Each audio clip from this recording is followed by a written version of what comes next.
تتذكر لما كنت صغير لما أهلك كانوا يطفوا الضوء ويقولوا لك نام يا بابا، ما في شي بيخوف بالعتمة. انت طبعا مو مقتنع أبدا.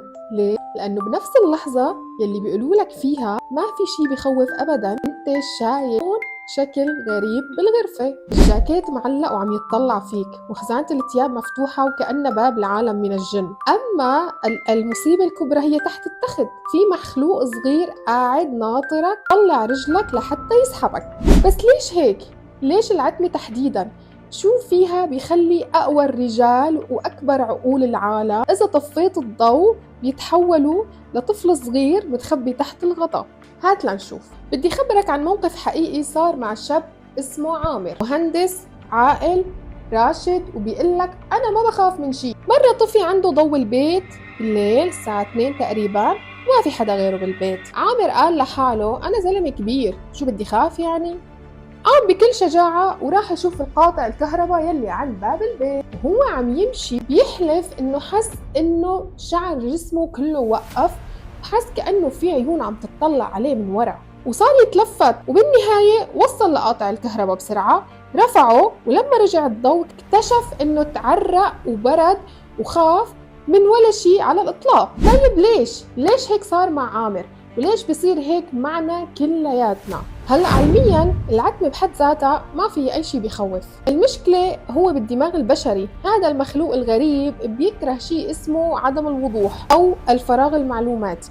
يعني تخيل معي أنت لما بيكون في ضوء عقلك شايف كل شيء واضح وكله تمام ومروق، بس لما تطفي الضوء دماغك بيتلبك ويبدأ يعمل تحميل أفكار لودينج يعني، وبيملي الفراغ بأي شيء ممكن يخطر على بالك، لأنه الدماغ مصمم لحتى يحميك، وإذا ما عرف شو موجود حواليك رح يخترع لك أي شيء. وهون الكارثة. خليني أحكي لكم قصة تانية شوي أعمق. في مرة بنت حكت لي عن موقف غريب صار معها. كانت ساكنة ببيت لحالها بالشام، وكل يوم ترجع متأخرة من شغلها. مرة رجعت على البيت الكهرباء مقطوعة وكان الوقت متأخر كتير، حاولت تنام بس ما قدرت، حست حالها خايفة بدون سبب. شو عملت؟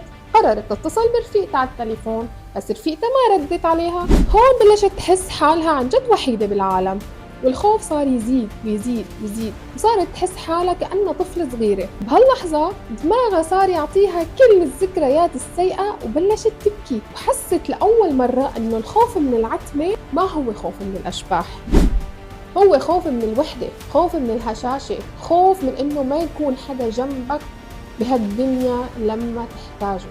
العتمة يا صديقي ما هي غياب الضوء، هي حضور قوي للشي اللي جواتنا يلي منحاول دائما نهرب منه. أفكارنا، مخاوفنا، ضعفنا، شعورنا بأنه نحن مو مسيطرين على الحياة، هي المساحة يلي بتخليك تواجه حالك بدون رجوش وبدون تجميل. طب ممكن تقلي يا تيمار شو الحل؟ كيف بقدر أتخلص من هذا الشعور؟ الحقيقة يمكن ما فيك، بس فيك تفهمه، لأنه الخوف هو ببساطة إشارة من دماغك إنك محتاج تطمن، محتاج ضوء من جواتك مو من برا. الخوف من العتمة طبيعي كل الناس بيحسوه، بس إذا فكرت فيها هو حقيقة فرصة إلك إنك تفهم حالك وتسمع أفكارك بصراحة. وأحلى شي بتعمله لما تواجه العتمة هو إنك تتصالح مع يلي جواتك، خوفك وضعفك، لأنك بالنهاية إنسان. وأكيد تذكر دائما أحيانا مو مطلوب منك تطفي العتمة، مطلوب منك بس تشغل شمعة جواتك. إذا وصلت معي بالحلقة لهون بتمنى تكون قدرت تنور عقلك شوي وما تكون خفت مني. بنشوفكم بالحلقة الجاية مع سؤال جديد.